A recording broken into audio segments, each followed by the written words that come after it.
Tara, are we ready? We are, yes. Yeah, thank you. Good afternoon. As of Sunday evening, there have been 7,984 confirmed COVID-19 cases in Washington. We have lost 338 Washingtonians to this virus. A little over 3 weeks ago, my office, along with Superintendent Reykdal, who has joined me today, closed our on-site K through 12 education statewide in our early efforts to flatten the curve of this virus. Today, I'm extending the on-site instruction closure order. All public and private K through 12 schools in our state will be ending, they'll be stopped from providing traditional in-person instruction through the end of this school year in June. But all schools will continue distance learning until the end of the school year. This decision is made on the clear epidemiological evidence that in order to give us a higher degree of confidence that we will suppress this pandemic, we simply cannot take the chance of reopening on-site instruction in this calendar school year. We do believe we're making some progress in our state, and Washingtonians should be proud of this. It's reasonable to expect this time will give us what we need to feel secure we have come through the worst of this pandemic.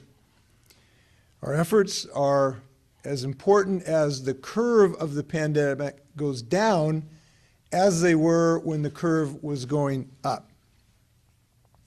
And this school closure is part and parcel of those efforts, not only to flatten the curve as it goes up, but to reduce the number of deaths that occur as it goes down.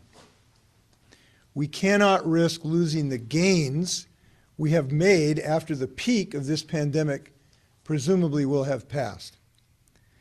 This closure order will also allow educators to fully focus their energies and their amazing creative talents on the best way to provide education to their students in this challenging circumstance. I've spoken to local and superintendents across the state as recently this morning about how this will impact their communities. This decision, like every decision we've made during this crisis, is very difficult. I've also heard directly from educators, parents, and students about how the current closure is affecting them and their families' lives. If you're a senior in good standing, we expect that you will receive your diploma this year. And I've seen school communities come together in really amazing ways. For example, since the statewide closure began in mid-March, our schools have served more than 2 million meals to young people who need them. We have bus drivers delivering meals to student homes, educators who are volunteering to hand out meals at school sites, and sending parents home with multiple days' worth of meals at one time in order to limit the exposure of others. The creativity of people is really amazing in our state. And our school districts are rising to the challenge of caring for the children of our healthcare workers and our first responders, our pharmacy workers, and our grocery store workers. They've served more than 2,000 children in the very first week of operation and are making several more thousand openings available. We know nationally at least 13 states and territories have closed their schools for the remainder of the school year, with many converting their traditional in-person instructional model to a distance or online model. Now, I do want to be clear about this. Transforming a traditional school and fully delivering instruction at a distance or through an online portal is no small feat.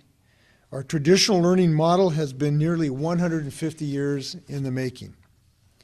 We know that distance learning could never replace the learning and other benefits that students get from attending school in person.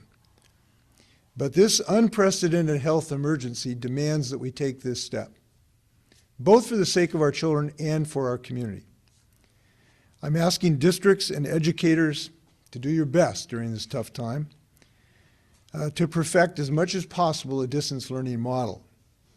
And we've also got to ensure that our seniors have the opportunity to get the credits they need to graduate. Now, students, if I can speak to you just for a second, your grades will not suffer because of this, but we need you to do your part too. Your educators will continue teaching, though it will look different, certainly, than what you're used to. And I really hope you can use this moment to embrace learning. When you're older, I think you'll be glad you did.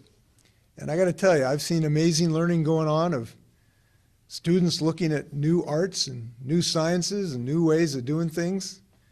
It's really been inspiring to me to see students really using this time in really, really creative ways, to maybe try things they've never tried before.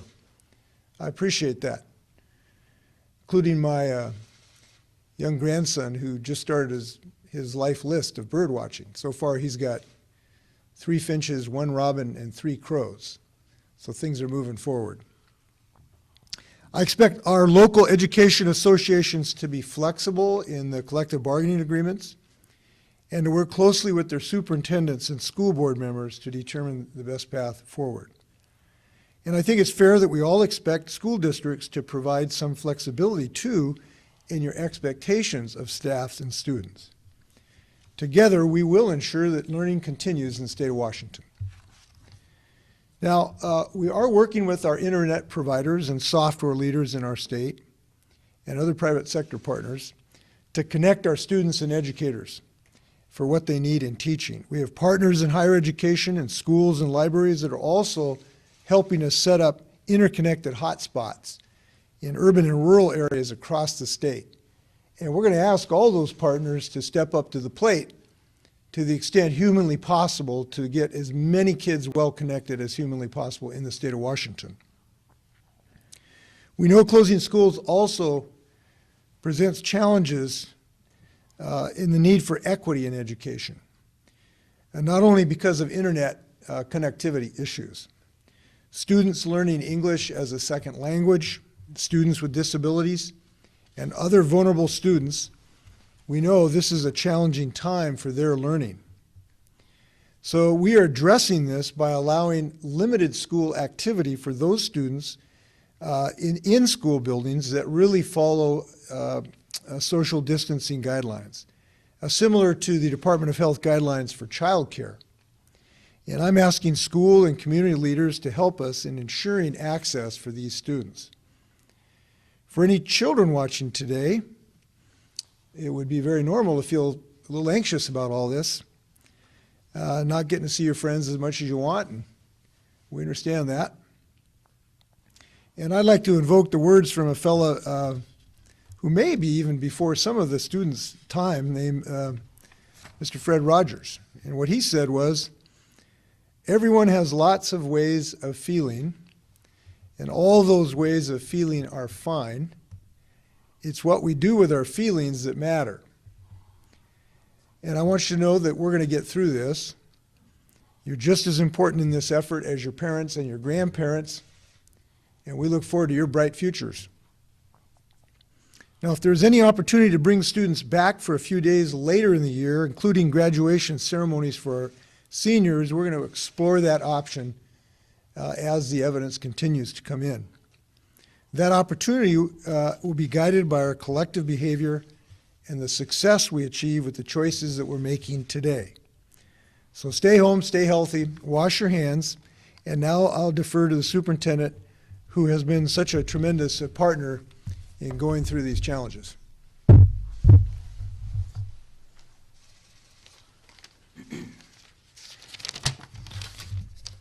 Thank you, Governor Inslee. I'm Superintendent of Public Instruction Chris Reykdal, and I thank the Governor for his leadership. Washington State acted very early on a number of fronts that has helped us begin to address the essential need to flatten the curve as we talk about. These are difficult times, and this is a tough day for us in Washington State.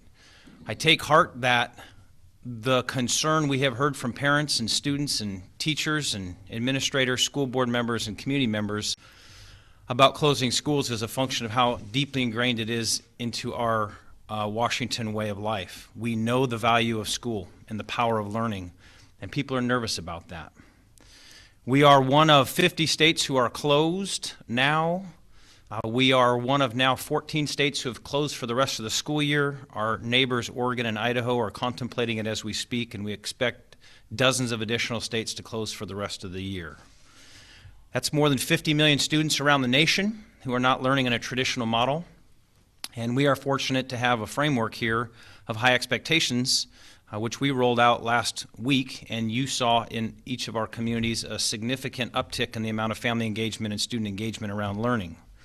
Prior to that, as you heard from the governor, more than 2 million meals were served in the first 10 days or so of our shutdown. 4,000 plus childcare slots were made available. About 2,000 plus students are currently being served with additional capacity. And learning around the state has moved forward. From Highline to Aberdeen, from Bellingham to Vancouver, Spokane, Moses Lake, White River School District.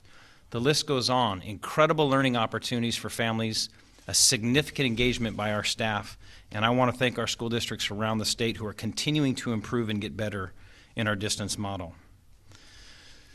The contemplation here for me is a tough one, as it has been for the governor, because we also want to always keep in mind that while learning is paramount duty to the state, the health of our people is first and foremost. The return to school is a very difficult contemplation. If you can imagine coming out of this the way we went into it, you can understand the challenge of people wanting to rush too soon back to school. The second there would be a case of a student or a faculty member, the entire school would be shut down. We would clean it for 2 to 5 days. We would have to trace and track as many of those contacts as possible. A rush back to school puts significant risk in learning continuity that at this time would not be better than the model we are developing and advancing at a distance. We do not want that curve to suddenly spike up because we acted too quickly to come back. It does call into question this fall, and we have been candid and given signals to folks for a long time that because of the leadership of our governor, he is doing an incredible job flattening that curve and making the people of the state of Washington safer. But when you lower the curve and flatten the curve, you do it for longer.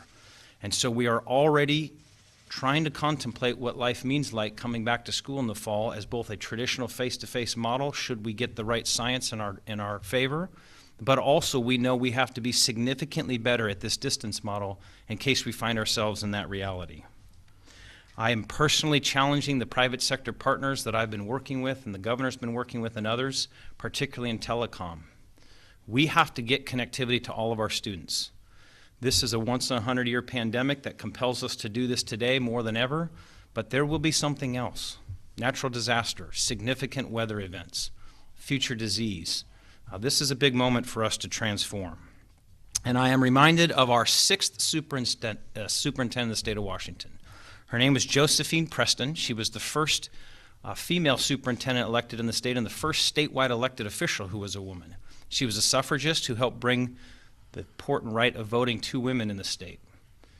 In the middle of her own pandemic crisis and the beginning of her second term, she not only mustered the strength and the wisdom to lead the school system through that, but she sowed the seeds of something that today we would think is incredibly normal, but it was quite innovative at the time. This particular superintendent in the midst of a pandemic said, when we come out of this, we ought to be different. It was the seeds of kindergarten in our state. It was the seeds of an amazing concept called middle school and high school, which did not exist 100 years ago in the way we know it today. She was a leader. And from the seeds of crisis come the strong, strong roots and blossom of innovation. And that's the moment we find ourselves in today.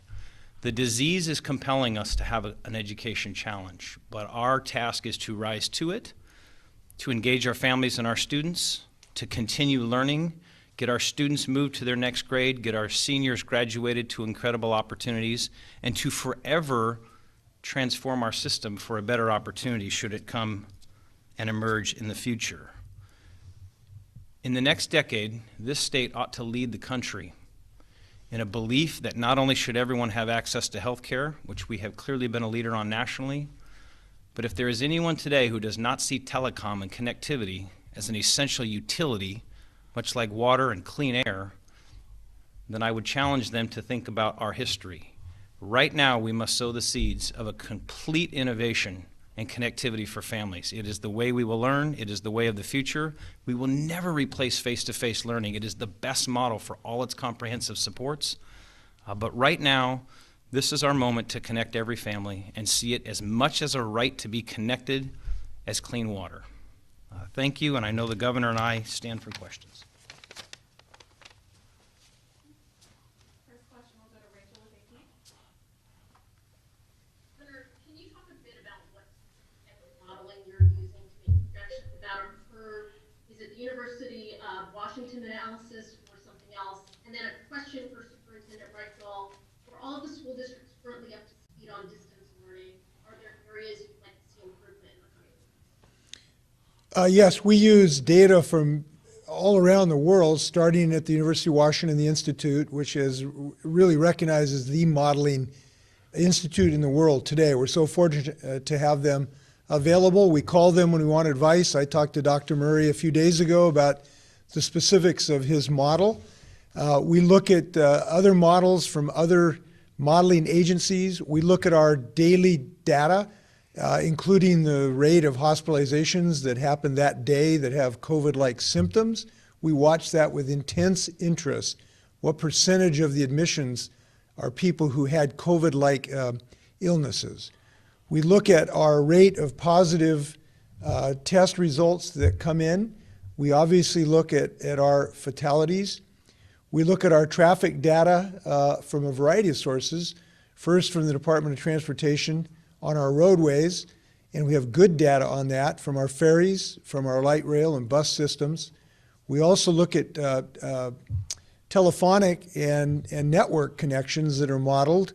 I know this will trouble someone, but some people, but people's location is actually tracked, and you can determine what distances they've traveled. That's anonymous, so we have no idea who these folks are. But we look at that to determine how many social interactions or physical interactions, how much that's been reduced because of our Stay Home, Stay Healthy initiative. Then we look at all of those things together to look at trends. Obviously, trends are more important than an individual data point. Those trends have been trending somewhat favorable for us. I think you've heard Dr. Birx for the administration noting this on a national basis, that our trend lines are favorable, particularly relative to other states. But I do want to reiterate this. Our fatalities are still going up. We have not reached the peak of this pandemic, and we don't know where that peak is. And between us and that peak are, unfortunately, the loss of lives of Washingtonians. And that's why we ought to remain very committed to all we're doing. Second point I want to make, and this is really important in the context of this school closure issue. As the curve goes up, all of us are intensely focused on what is happening in fatalities and infection rates and the like. But you can have the same number of fatalities on the backside of that curve as it's going down. So we have to be intensely committed to this, even as the rate of fatalities per day will go down, and we hope that's sooner rather than later. So there will be a very human kind of inclination to pop the champagne corks and go back to visiting our friends and going back to school once we're past that curve, but we just can't do that. It's too deadly. And that's one of the reasons we made this decision. Rachel's question.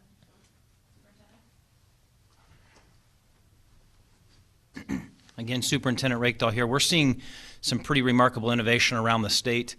We've got school districts who, of course, were pretty advanced in their online learning models. Their professional development for their staff was commensurate with that. They were prepared in some ways for a moment like this, though nobody could have expected something like this. These are districts who were at the forefront of thinking in terms of distance learning, and that's gone very, very well.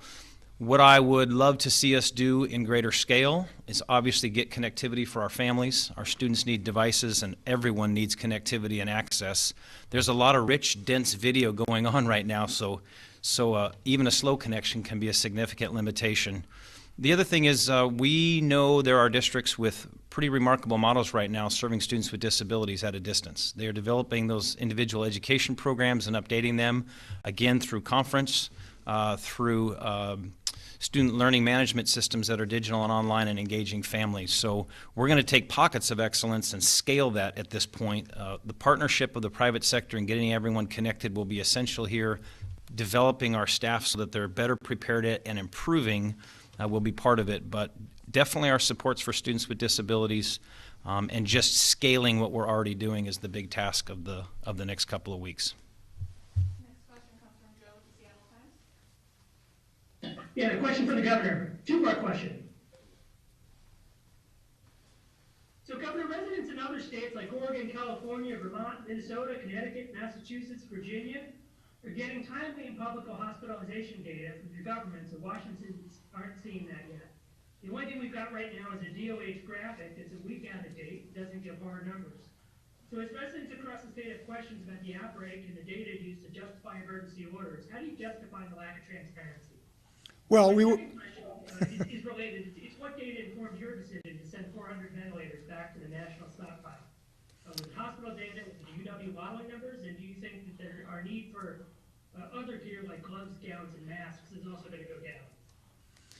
So I'm not sure I understand, Joe. We'll have to check to see what you're referring to, but the EPI report is on the website. I looked at it the other night. I believe it has both a graphical representation of the hospitalizations as a percentage, and from the percentage you can look at the number and it will show the total hospitalizations. And so I think that information is on the website. There is a delay of a couple days getting the information onto the system. So I will ask DOH to look at that if there's something we can do to accelerate getting that information to you. We'd like to be as transparent as possible, obviously. So we'll check on that to see if there's something you're not getting that I think you should. I think it's on the website, but we'll check on that. I'll get back to you. On the issue of the ventilators, as you know, we made a request for ventilators from the federal stockpile. Half of it was granted. The federal government sent us 500 ventilators, and we appreciated that. That was based on some early projections on what we anticipated that curve to look like, and our hospitalization rate and our fatality rate. Fortunately, that has not occurred. The early modeling, the early assumption that we would be doubling this every week and that would continue, fortunately has not occurred. So the predicted need for the ventilators, which was acute, has gone down significantly because Washingtonians, I believe, have been doing some really diligent, smart things to increase social distancing. So once we saw that it was very likely that we would have enough ventilator capacity, we freed that up for other Americans who might be struggling for breath right now in other states, and returned that to the federal stockpile. Now, another reason for this is that we have hundreds of ventilators that are now in the supply chain coming from the state of Washington, some of which are of the higher level. The ones that the federal stockpile gave to us weren't the highest, most acute level of ventilators. So we have in the supply chain, and I'll have to get you the number, but I think it's 950. I'm not sure. I'll have to get back to you on this, that are coming to the state of Washington the next several days and weeks. So we are very confident that we will have adequate ventilator capacity in the state of Washington, and I would not have made this decision if we did not have that high level of confidence. Before we made that decision, we had our epidemiologists look at it. We had Dr. Bono, who's leading the hospital effort, and we had multiple people give me the analysis of this. I want to compliment Oregon and California, who are doing the same thing. Governors Brown and Newsom have made a similar decision, and it's based on the concept that we're all in this together. Next question comes from Essex with Tara. Yes, first for the governor, will you ask that patients with mild COVID-19 be treated at the CenturyLink hospital as well? And for the superintendent, do you fear parents frustrated with the failure of public schools to provide quality online learning for everyone? You fear those parents will flee to private schools? And also, what about the AP test coming up next month? The CenturyLink field is intended to treat non-COVID patients to free up capacity where it is more efficient to have the current hospitals treat the COVID patients. This maximizes the utility of the beds and the ventilators and everything else. I think it's a good plan. It's the one other states are using by and large. Now, if somehow the capacity of the existing hospitals was outstripped by the demand, then there might be a possibility of using the CenturyLink assets. But at this moment, that's the best thing to do the most for the most people. Thank you, Essex. Again, Superintendent Reykdal here. We are one Washington right now. We are together on this. And the governor's proclamation closes our traditional public schools, our private schools, and our charter schools. We meet weekly with our private school partners. We meet weekly with the executive director of the Charter Commission, trying to make sure we are one state, all caring about kids together. There's concern by all the sectors about the difficult moment that we're in, and just as the public school system may be struggling to connect every single student, so too are our partners on the private side as well. So we're treating this as an education challenge without boundaries. We are seeing this as a need to connect all kids to successful learning, and we're doing that together. So there is not a sector difference right now in what we are attempting to do or trying to do. Certainly small systems have a little bit easier time connecting. They have fewer kids. You've seen big strides in the Puget Sound with some of our larger districts. They've got tens of thousands of kids, lots more of them in poverty, tend to have significantly higher numbers of them are students with disabilities that need equitable services. So there's some small differences in the performance here, but mostly you're seeing us unite together to figure this out for families. With respect to AP tests, the AP side of this is that they have moved their testing window out further. They are going to have these tests done at home. That's a private organization that we don't control. I believe they're trying to get these assessments down to 45 minutes or less. And I actually think it's very good that this country is now examining their obsession with standardized tests for admissions to higher education. Right now, we're focused on learning, and higher ed is trying to examine what it means for a student to have mastery of concepts and less obsession with the statistical things that haven't mattered as much, standardized tests and GPAs. Obviously, grades are still important for scholarships and other things, and we're committed to that. But right now, we're unified across the sectors. We're trying to make kids successful, and the testing companies have recognized that in some way as well. Next question comes from Jim Camden with the Spokane Review. Yes, Governor, I'm curious as to how the state's going to make sure there is equity in distance learning. On an individual basis, I've heard from some parents that it seems to depend on the individual teacher, how much they give to help out at home. And on more of a macro level, we know that internet in the rural areas is nowhere near what it is in some of the urban areas.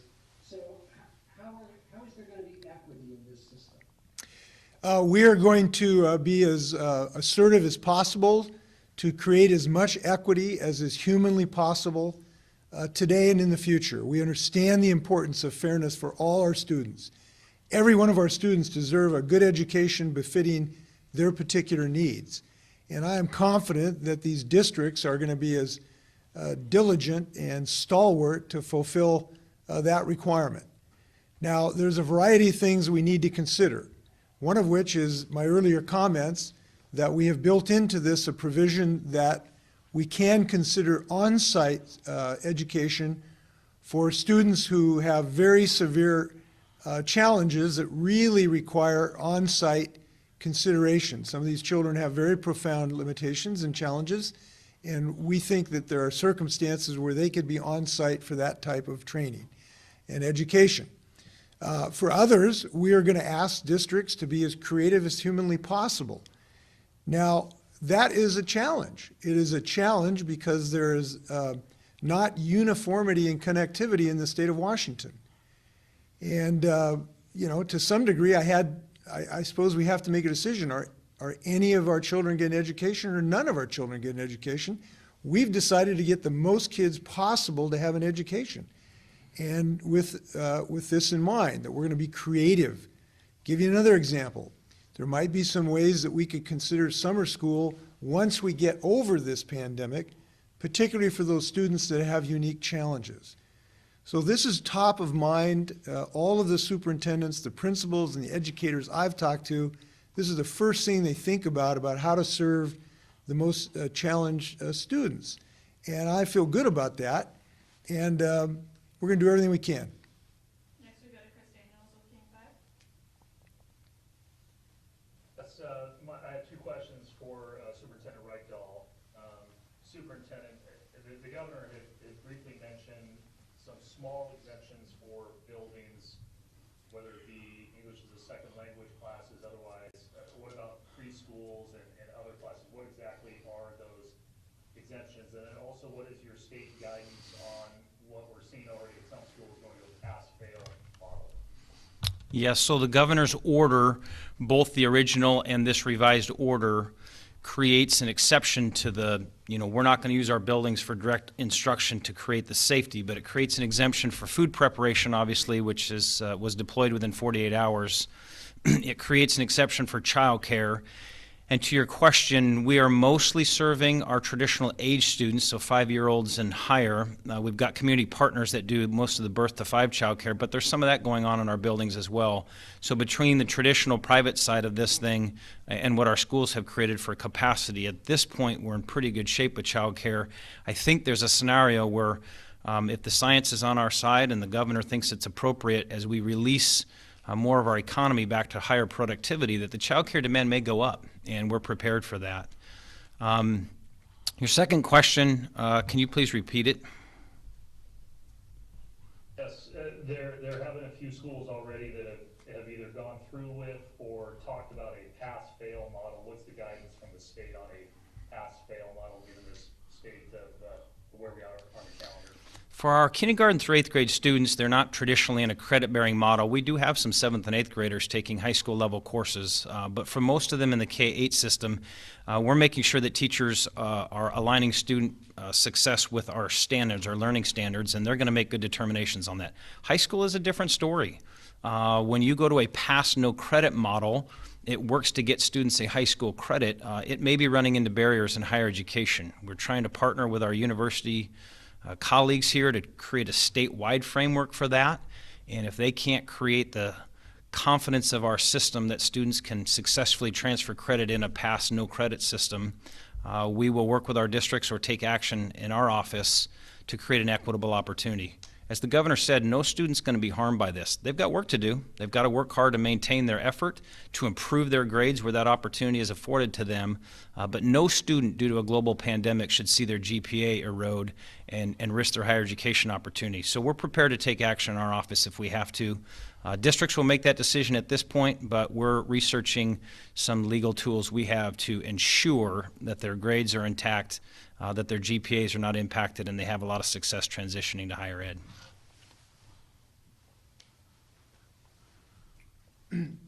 I just want to add something. Look, there's a reality we've got to face.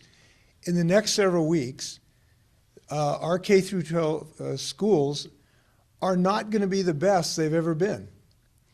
But they can be the most creative, they can be the most dedicated, they can be the most passionate of bringing everything we've got to the education of our students. And I think that's what we ought to be doing here. Now, this is a hard decision. I know it is, Chris. It's hard for me. It's hard for parents. It's hard for everybody. I got into this business trying to build a high school in Selah, Washington. I've got 3 grandchildren who are now affected by this. But I do believe this can be some of the best days for education on the measure of what we put into this. And I think Washingtonians are going to do that. We have good time for 2 more questions. Next question from Jim Drew with the News Tribune. Yes, Scott. A question for the superintendent. Just a question about the number of K through 12 public school students we have currently, and if there's an estimate of how many of them currently have access online at home, and then if there's similar numbers for private schools. Yeah, there are about a little over 1.2 million students in the state of Washington in a traditional K-12 system. That doesn't count our 3- and 4-year-olds that are in our ECAP Head Start programs. About 1.1 million of them are in public school. About 100,000 of them are in the private school or charter school sector. including homeschool as well. So about 1.2 million total. We have assigned our school districts the task of checking in with families on connectivity. So we're collecting that data right now. And we know that there's a pretty high market penetration rate in the state of Washington traditionally for connectivity, but the quality of that, it can be very different depending on where you are regionally. But our districts are collecting that right now, and we hope to have a much better answer about exactly who does not have that connectivity as we continue to develop partnerships with our telecom providers. Final question goes to Keith Eldridge with Coma. Yeah, Governor, what's your reaction on the use of masks? You wore one on Friday inside the National Guard. You did not wear one outside. CDC says voluntary use. What's your recommendation for the state? Well, I think the recommendations that count are from our public health experts. And what our public state health department is saying, that cloth masks, even non-surgical or N95s, potentially could be useful to prevent the transmission, to prevent me from giving you a virus. And what I hear them saying is that they could be useful when you go to the grocery store, when you go to the pharmacy, even when you go to work, walk on a sidewalk where you're going to be close to people. I'm going to be wearing a mask in those circumstances myself. I wore it at the armory the other day, or the food bank, because I was close to dozens of people, and it was impossible to really have constant social distancing. So I think in those circumstances, it makes sense. It's not an order, but it makes sense.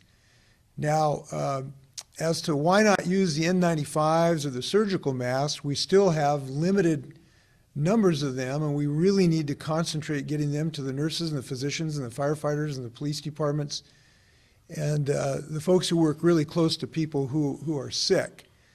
But the cloth ones seem to work. I have one that a wonderful young woman named Wendy made for me, and that Trudy likes it, so I'm going to be wearing this if I go to the grocery store. Any last words, Scott? Again, this is another challenge in this road that we're on, but I want to thank Washingtonians. Washingtonians are developing a little bit of a reputation around the country as being some of the most effective fighters against COVID-19 in the nation. Dr. Birx has essentially recognized that in the White House, and I think her assessment is correct. So I want to thank all the Washingtonians who are part of this team, including the students and the educators that are going to, and administrators are going to get us through this. I believe we're going to have some great education in the days to come, and I look forward to everybody's graduation. Be well, wash your hands.